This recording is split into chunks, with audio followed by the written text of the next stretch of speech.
Welcome in the NBA No House Advantage Strategy Show. We're going to get you ready for a Tuesday night in the NBA, courtesy of NHA. We've got a bunch of games, 4 games to look at throughout, and some injury news. So we are waiting maybe 1 or 2 smaller pieces, but we do have some definitive pieces of information as well, like CJ McCollum in that later game with the Pelicans. Terry's here, as it's been a weekly staple, the two of us trying to fly through this slate. But I will say, I feel like for the first time and maybe a little bit, and maybe it's just me being optimistic, my friend, that we'll have some time to kind of stretch. This is a lighter slate for us. A little bit, yeah. I feel like we've been flying through these recently. We've been saying every time we've gotten off the air, like, yeah, no time to bullshit during that one. But yeah, maybe a little bit with this one. We've got, like you said, kind of a lighter day, kind of an easier cruise through some of these picks today. Only 4 games on the slate. Everybody focused on March Madness coming up and all these good things. I spent most of my morning building up our March Madness picks tool, our bracket picks tool, which was nice. Waiting to be launched behind the scenes till we got some pick information in it. So psyched to be launching that today. But yeah, we're still got a couple NBA slates to get through first. So absolutely, man. And look, we'll be using our own projections on site. They're free for you to use. Make sure that you're following along there. Also, our optimal lineups for NHA on Awesemo are free. So everything that you can look to plug and play is there for you, but it's nice to have some sort of analysis and really how to apply everything. That's why Terry's here. Tyler's going to be put to work, because I'm sure Terry Tyler, I'm sure that you're going to make at least a little bit of those somewhat middle point picks difficult here as we stretch into maybe the 80s, but we always like to start with the overs, right? We always like to jump in here, and you have to worry. Have to worry about anybody who's been zeroed out. So at least you can jump in there. We don't have anybody that is higher than 88.93%. So we can't even start in the 90s when it comes to overs. Now, Kyle Anderson, 2 times over his PRA and points and assists are there. Dillon Brooks, Devin Booker, a couple of guys are there in that mid to high 80s, but this is not a favorable day, at least for overs. No, it's not. Yeah, we've seen a lot of days with the handful of 90s and cruising with you've got 3 90s picks, and then you've got a bunch of high 80s today. Like I said, we're starting at an 88.93 on that slow-mo PRA. That one looks pretty clean on the board. I mean, 10.5 with a 14.84. We know that they're going to be missing. Well, they're most likely going to be missing Ja Morant over there today. So that's making Tyus Jones a dominant pick in the DFS streets where we care about salary. But it's also just going to create some opportunities for guys to pick up additional usage, additional minutes. And Kyle Anderson seems like one of those guys. We've got him projected 19.2 minutes on the board. He's averaging 21.4 for the season overall, but it's come down recently. He's been 17 minutes a game over the last 3, 18 minutes a game over the last 5. So we're giving him a little bit of extra run.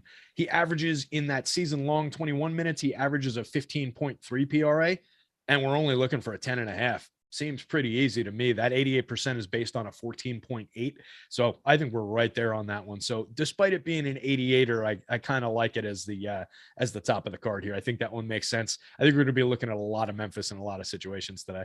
Yeah, and the only other one and we'll have some 90s in there, even 100 that is actually quantifiable, it looks like, on the under. So we will have to move over there in a second. But Booker's assist, a little intriguing. Again, nothing that jumps out in the 90s by any means, but without Chris Paul, opportunity for Booker to bump up a low number, I would think, at NHA with 4.5 assists. Yeah, that's another one. It's just low. Booker, we know, is going to be doing a lot of the facilitation, playing alongside Cameron Payne. No Chris Paul out there still. And it's only at a 4.5. We've got him projected for 6.36. In his normal run, 34.3 minutes a game, some of which at this point is averaged in without Chris Paul, but just over the course of the season, he averages 4.9 assists. So his averages beyond this 4.5 line with no Chris Paul out there. Over the course of the entire season, Devin Booker's assist percentage goes up to 27.5. On the average, when he's racking up that 4.9, his assist percentage is a 21.5. You see where I'm going with this one? I think there's plenty of opportunity there for him. That one actually it's one of those ones where I trust the math. I'm sure that's what it actually equals. But in my head, if you had told me that, I would have said 90 plus. 87%, I'm good enough to go with that one. That one's kind of a gimme. And that's a good example, too, that we are not always beholden to the number by any means. There are times in which something may be a little light on the projection to where our gut is. And there are times in which we say, look, that number is high, but based on circumstance or feel or whatever it may be, projected game flow, we do stay away from it. So not everything is to the number by all means, but this is one hell of an add-on that you can definitely apply to No House Advantage. And they're right way more often than not. All right, let's look at Elfrid Payton, at least look at him from an under standpoint here. 3 opportunities, PRA, PA, and assists. I mean, basically, the 100 is based on if the guy's playing and how many minutes then from what you'll get from Payton on the floor. But if he's out there, then PRA is essentially a lock. And we rarely, if ever, use that term on this channel. But when you have a 100 next to somebody, assuming that they just get out there, going under his PRA may be the best move of the night. Again, assuming he's out there. Yeah, I mean, that's the thing. It's Elf Payton. I mean, they are in a situation where they're missing a whole hell of a lot of pieces. But even with that, he's played 11 minutes in the last 5 games. He played 3 minutes 3 games ago. And then in their most recent game where they were lighting up, I think it was the Lakers by like 30 some odd points, he got 8 minutes at the very end of the fourth quarter. He played it was actually 7.5. It's rounded up on my sheet here. So he played 7.5 end of fourth quarter garbage time minutes in that game. You've got to be looking for that kind of an opportunity again. You know, it's going to be down to like garbage time style run with Elf. There are, like I said, a lot of pieces out, but that's really not leading to him just getting regular run. They could go out here and light up these Pelicans, but the spread's only 4.5. So I really like our numbers where they come in terms of, I don't expect him to play very much if he plays at all. We're giving him a token projection of 1.7 minutes, meaning to me, that's just kind of Alex saying it's a coin flip that this guy might play under 10 minutes tonight, or he might just completely sit. I don't love chasing that for something like this where we do need him to take the court. I think it's totally viable. If he does play, he's most likely going to cruise under those numbers. The 7.5 PRA in that 8 minutes of garbage time that he played the other day, it looks like he put up, what did he do? He gave us, he went 3 for 3 from the field with an assist and a turnover. So it looks like he scored 6 points and gave us an assist. So he got a 7. And so he still fell short of that playing 8 minutes. I project him well under that. If he takes the court, I like him to go under any of these. You're just playing that game of whether or not he takes the court. Yeah, that's a big one here. Now, we mentioned at the start, CJ McCollum off the COVID list, so he will play tonight for the Pelicans. And I'm sure that has a heavy influence on how strong the unders are for Devonte Graham. Again, PRA is right there in the middle at 95. And then you have 3 others that are right there in the high 80s when it comes to his categories. Yeah, that could 2 others, pardon me. Yeah, it could potentially be a biggie based on where we've got him projected. He's averaging 29.9 minutes a game for the season. He was averaging 30 minutes a game over the last 3, 28, 34, 29 over the last 3. But with McCollum coming back, we've got that knocked down to a 23.7 minute projection for him tonight. Depending on where you look, he's in the starting lineup, he's not. But if we're going with that kind of a minutes projection where he's playing 24 minutes, that's going to really, really cut into his upside. So 16.3 is where we've got him on the PRA compared to a line of 22.5. I'm pretty comfy going into that one. In the 30 minutes or so that he averages normally, his PRA average is 19.5. So we're well under in significantly more playing time. If we're cutting his playing time on top of that, I think this is pretty strong. So I'm happy to go with that one. That one actually might be the most, the confidence leader in terms of what we would want to book at the top of the card, unless we get the situation where his minutes projection vaults back up to the 30-minute range. All right. So did I just hear you subtly ask Tyler to wipe away the board? And you told me to make it difficult on him and give him a couple. I didn't tell you. I just predicted that you would. It's not like I asked you to. Hey, look, we started with the overs because they're the more fun ones, but if we're looking at the probabilities, we probably do want to bake that one in up at the top here. So Right. yeah, I think that one makes the most sense. That's my fault for not starting with Graham and then Payton. I apologize, Tyler. By all you were means. trying to tee that up. I know where you were going. All right, so we'll move back and forth a little bit here. Devonte Graham. Really, we have one other guy. Let's just get Marvin Bagley and his points though out here before we move back to some overs. And I'm going to try to do the show with coffee on me and my table for the next 18 minutes. I think I can. So let's look at Marvin Bagley the third really quickly. His points, again, this is a low expectation for what we have projected on site versus that 15.5 points. Yeah, I never like getting to Marvin Bagley under any circumstances. Really, it's the rare circumstance where I'll draft him into a DFS lineup. No minutes played in recent games. We've got him projected out at 22.4 minutes tonight. Over the course of the season, he averages 23 minutes, and if we're looking at points, he averages 10.4 points in that run. The line is 15.5 real NBA points for Marvin Bagley. It just seems aggressive to me. So yeah, I feel pretty confident in that. Unless he cruises out to like a 30-minute game tonight, I feel pretty confident he's going to fall short of that 15.5. So yeah, I think we can book that one with 91. Seems pretty realistic to me. So yeah, 91% probability of going under that one. That's comfy. So yeah, when I say I never like taking Marvin Bagley, if I'm taking an under against Marvin Bagley scoring points, I think I'm comfy with that. So yeah, that makes sense. All right, so if you're hanging with us, please hit that thumbs up button. Make sure you're subscribed here, the Odd Shopper channel as well. Our locks before our deeper dive, and live before lock again all this week and continuing. So we have a lot of betting content that we're showing you and highlighting with Odd Shopper as well. So on top of that, let's look at, and by the way, use that promo code. We keep telling you this each and every week here. It's Awesemo, AWESEMO. And when you deposit your first up to $25 on No House Advantage, we'll match that. So you have $50 to work with right away. And these tournaments are all affordable. You can put that $50 to work and really apply what we have, what Terry's giving you, and our free projections as well. I was trying to go back to the overs here, but it doesn't look great. Dillon Brooks, you mentioned Memphis. We can look at a couple of other guys here. Kevin Durant pops up a little later, but let's start Dillon Brooks. And just because you mentioned this squad as well, Melton pops up a little bit here as well.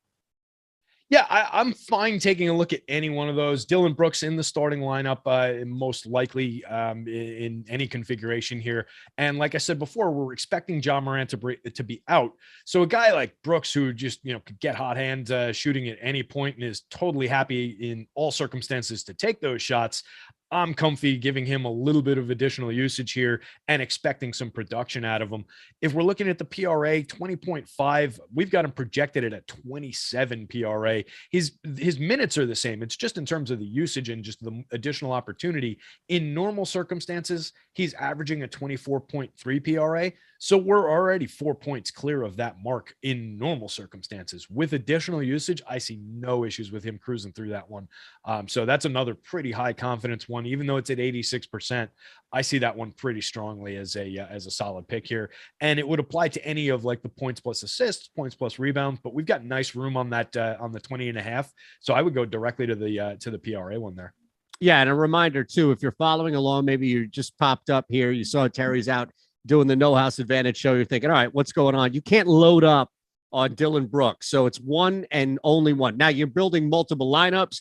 This is again your opportunity to, or multiple cards, your opportunity to attack Brooks on a couple of other ones. But definitely, as far as his PRA, you mentioned that window there. It's a pretty big spread for the Nets. Anticipation, of course, that they're going to blow Orlando out, although Orlando did hang with the Sixers over the weekend.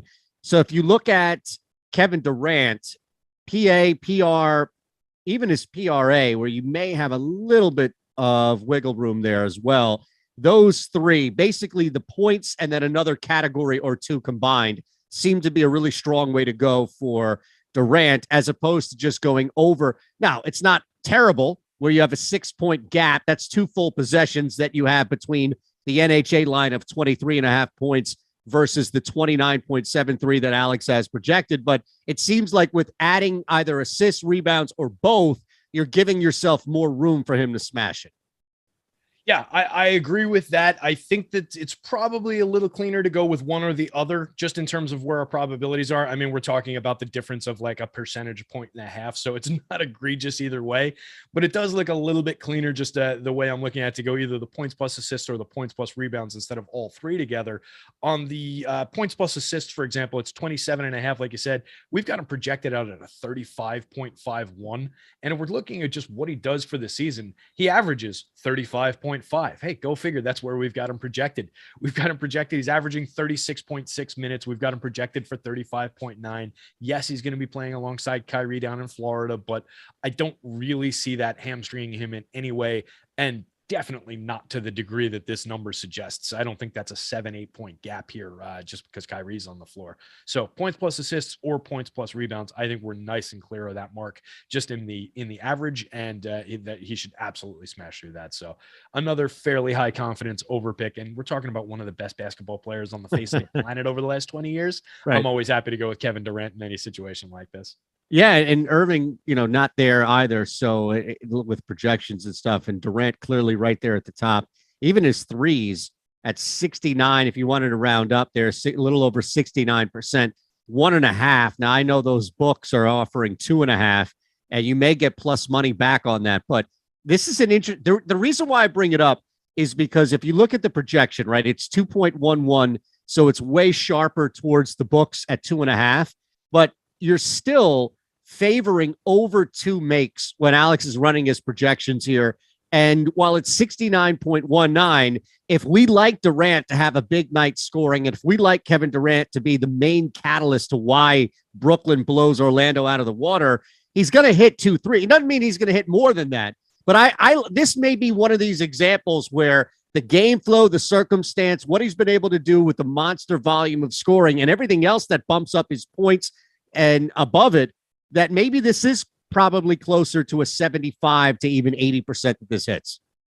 Yeah, I tell you what, I don't mind that at all. We've got him projected at 2.11. The line, like you said, 1.5. Taking a look at the per 36 numbers for the season, he's making 1.9 per 36. So we're there. He's taking 5.2. And his 3-point shooting, it's not been bad, but it's down a little bit from what he's been for his career, 37.2% for the season. And his career, he's over a 38% 3-point shooter, 38.3%. So it's a little bit down for the season. You come out, you get he gets that game where he's on the hot side of that coin and makes, 2 or 3, you are home free on that one. So based on volume, based on what he's just doing in the average situation, totally like it. I agree with you there. All right.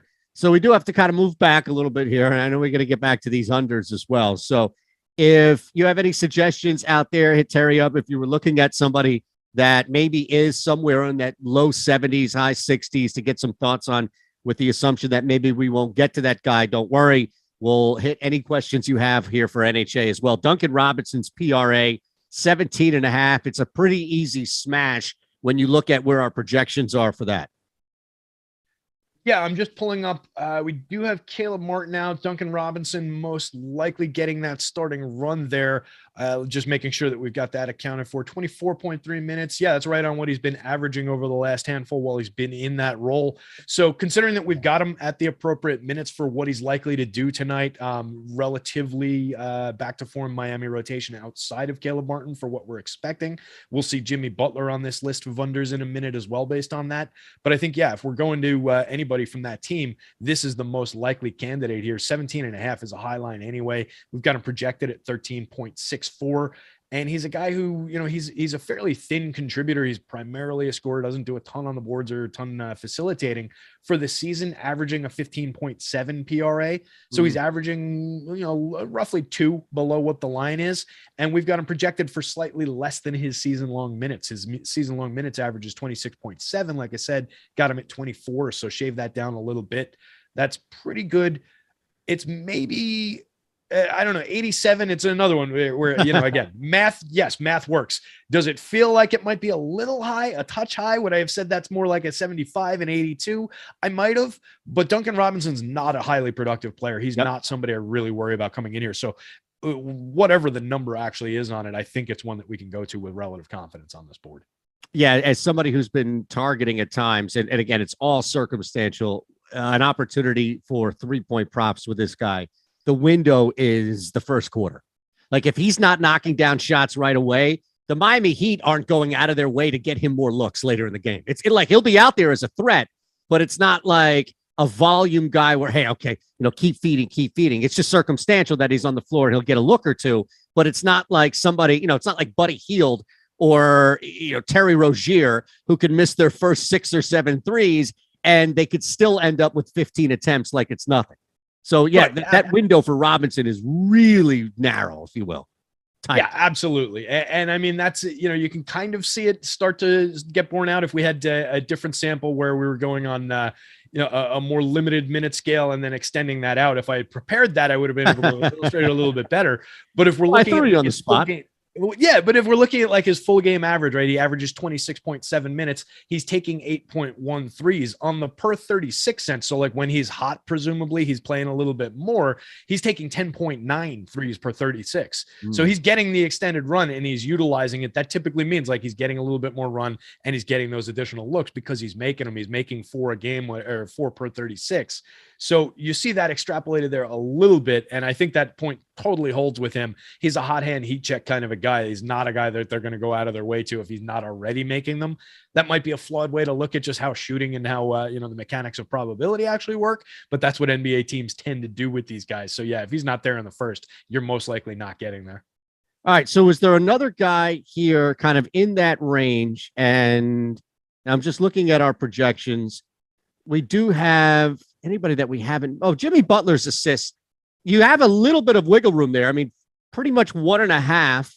If you look at the gap between the 6.5 on NHA versus the 5.08, right, that Alex has projected on site, it's a high 70 percentile, but maybe this is one. This one, and we talked about Devonte Graham, where if you're building a bunch, I think definitely attacking his 3-pointers, the under there, especially as we talked about with the return of CJ. Yeah, absolutely. And I think the Butler one is somewhat interesting, sitting at 6.5. We're looking at a guy who is going to be basically in his normal role in with the team. Again, at essentially relative health. Kyle Lowry and Bam Adebayo primarily both on the floor with Jimmy. So he's averaging 5.6 assists per game in 34 minutes. We've got him projected for that 34 minutes. And it's basically their normal circumstance where the Kyle Lowry will pick up the primary facilitation for the team here. Lowry sitting at a 25.2% assist rate since the beginning of the calendar year when all 3 of them are on the floor. Butler is at an 18.9. Bam is at a 16.6. Overall, for the entire course of the season, Butler's assist percentage is higher than that. So we're expecting a little bit of a dip in terms of the assist percentage just based on all of them being out there together. So I would say that it's fair where we've got him projected in terms of the 5.08. If it comes in, around 5.6, 5.5, what he's averaging for the season, we're still about an assist short. It's another one where I'm not supremely confident out there banging my chest saying, hey, this is a lock pick, throw this in there, but it maths out correctly and it is circumstantial and it does look like it lines up well on the card. So I would put that in here. It's one that I'm relatively confident in. There's not one that really pops to the top of the card. The Buddy Hield 4.5 threes seems kind of aggressive, but when you look that we've got him projected for 3.7, maybe not. Like a lot of these are somewhat in range. There's not that big padding like we've got on a lot of NHA slates. No, and the beauty of it too is you don't need to find a gem here, right? Because we've done the projections have done all the work for you. So you don't need to scrape by justifying why you'd go under Tyrese Halliburton's 2.5 projected threes with a 2.31 projection and a 56. So the beauty of, even if you're building multiple, and that's why we tell you they're free here, the projections as well as the optimal lineups for No House Advantage, is that you can build a ton, really a shit ton of these lineups for NHA. And ideally, you're not scraping below, depending on the slate, you're not getting below, the mid 60s or so. But there are opportunities, as we talked about with one earlier on the over, where maybe there is one in that kind of mid to high 60s range that is a little bit higher, that if you are filling out multiple cards, you do like it at like a 2, maybe like a 3 down to a 1 point opportunity. And I'm just thinking about certain situations that we've already talked about, right, Terry, where if it's Detroit, if it's Orlando, teams that are expected to get worked. If it's Miami, you mentioned, trying to, on the flip side of that, Tyler Hero's rebounds a little lower there. Maybe if it's a category that we're not usually associating. We talked about Duncan Robinson. Sadiq Bey does pop up a bunch kind of in that mid to low 70s and mid to high 60s. Yeah, that's on the underside, right? Correct. I was actually looking. Are you on the overs? I had jumped over just while you were going through those because I wanted to see where Cunningham was. Filibustering away. You should have just jumped in and been like, dude, I'm on the overs. Well, no. It ties together because I had seen Bay on the unders and I wanted to see where we had Cunningham on the overs because there is the question mark. Cunningham currently questionable to play. So that could create a bit of a shakeup. We've got Cunningham. I remember that he was, one of the stronger 70s picks here. So points plus rebounds, rebounds alone, PRA. We've got him in the 75 to 80% range for all of those. That one I questioned because he very well could not, might not take the court tonight. They'd be a lot better off with him out there going up against Miami. But if he doesn't play, not only are we losing those, that could also knock some of those unders down in probability where a guy like Sadiq Bey, just by virtue of being on the court, having a little bit more to do. It's an illness for Cunningham. So, we may see him out there, young guy, he may get healthy quickly, but if he's not out there, a guy like Sadiq Bey could just pick up a little bit more usage where it's skews the numbers a little bit. So for all of those Detroit rotation guys, I'd actually be considering those a little bit fragile until we have that Cunningham news. So I proceed a little bit with kid gloves on those guys. The other ones that you were mentioning, I'll flip back over to the unders. I was at least partially listening while you're filibustering. Well, now I'm back on the over, so I don't even remember who I brought up outside of Sadiq Bey. Well, I knew you threw the Devonte Graham one in there. Yeah. Yeah, I was looking actually just now that I'm looking at the board, the Kyle Lowry under the points plus assists. If you want one from like the mid 60s, if we're building out, this is like my 10th card that I'm building, right? This is one for later on that we, maybe want to grab a little bit of an outlier, but it's at a 20.5, or a 20.5. We've got him projected for an 18.35. And it's another scenario where, Kyle Lowry is going to be the primary facilitator, but he's going to be playing alongside the other two stars or the two stars that he plays alongside. I don't know if I should call Kyle Lowry a star at this point, but on a points plus assist basis, he averages 20.7, which is slightly ahead of that line, but we've got him projected 2 fewer minutes than he's been averaging for the entire course of the season. Just again, fully, regularly healthy rotation there, playing alongside the other two guys. I could see that falling short realistically. So it's, again, a little bit fragile, but it's another one of those ones where we can't play all Devonte Graham, and a lot of these above him are Devonte Graham. We can't play all the Elfrid Paytons. We got to select one or the other. So. Makes sense. All right. We have a couple of links that we keep telling you about on all these shows below. And one of them is to jump in our free NCAA tournament bracket pick'em. And I did see Jamie on the chat ask about the YouTube members NCAA bracket. And I figured there's probably no better person to ask any type of technical stuff going on in this site that's also here doing content than you. So do you have any answer for any direction for Jamie on that? I didn't see the actual question, but I believe it's just one big bracket. It's all on Yahoo. It's all the same. Everybody piles in that. Yep. Winner gets a year, top 10 get prizes, and so on and so forth. I didn't know if it was a different bracket, like this was a members only bracket that I'm. What are we trying to make more work for ourselves? For you. Yeah, exactly. Absolutely. No, one bracket. This was another one of our promos that I found out about after it was launched. But it's one bracket as far as I know. If you're running into any trouble getting signed up or anything like that, email support@awesemo.com. We'll help you out. That's Terry's personal email, by the way. I don't know if you all know that. All right, pops up on my phone. Yeah. Exactly. Nightmares you have. At Digital B21 is Terry. At Shander Show is me. Thanks to Tyler producing. Thanks to you all out there again. The promo code is Awesemo, AWESEMO, and we'll match that first deposit up to $25. And those links below are there for you as well, where, yes, you can jump in like Jamie, click that pinned link below for the NCAA tournament bracket. We're telling you also about this awesome premium betting picks that you can get on the Discord. Use that code, Let Me See Those Picks, and you'll get full access to everything from Alex Baker, Steve Buzzard, Ben Rasa. It's insanity. All right. We appreciate everybody hanging with us. Again, a lot of content still to come here, including Locks Before Locks a half hour from now. So we'll see you all. Have a great night. Thanks, Terry. You would.